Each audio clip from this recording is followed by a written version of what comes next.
Hi, welcome to Christadelphianvideo.org. Thoughts on the Bible readings October 7th.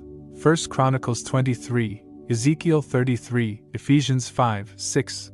1 Chronicles chapter 23 deals with the order of the Levites and their offerings. The Levites were drawn from the three principal families of Gershom, Kohath and Merari. Verses 30 to 32 tell us of their responsibility for the praising and giving of thanks to Yahweh.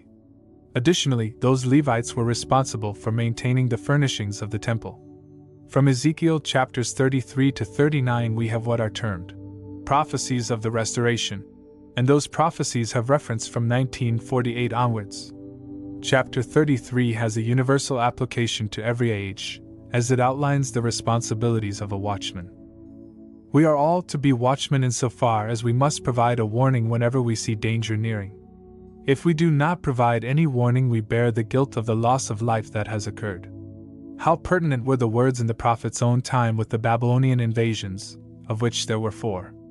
At a personal level, believers owe it to one another to warn of peril. Chapters 4 to 6 of Ephesians focus more on practical matters, whereas the first 3 looked at teaching. From verses 1 to 21 there is a call to imitate our Heavenly Father, and like Christ Jesus to walk in love.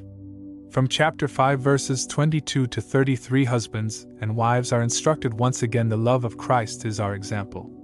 Paul shows that, like our Lord, husbands must sacrifice themselves for the salvation of their wives and themselves.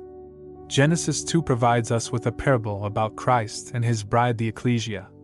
The 6th chapter moves to the product of marriage, children. The apostle tells his hearers that among the 10 commandments the 5th is the first one to attract a promise.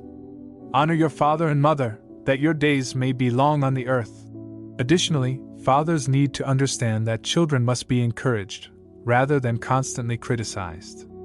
The apostle follows with instructions about proper behavior between masters and servants. We all have Christ as our master, and so service must be from the heart, and not only when the boss is looking.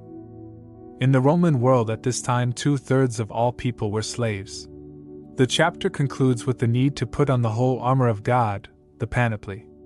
Note that all of the weapons are defensive with the exception of the sword of the Spirit, which is the word. The Greek word means the spoken word of God. Our Bibles are useless unless they are in our minds and on our tongues. In his final greetings, Paul states his love for all the believers who love our Lord sincerely. Thanks for joining us. We pray you found these comments helpful in your appreciation of God's words. Join again tomorrow.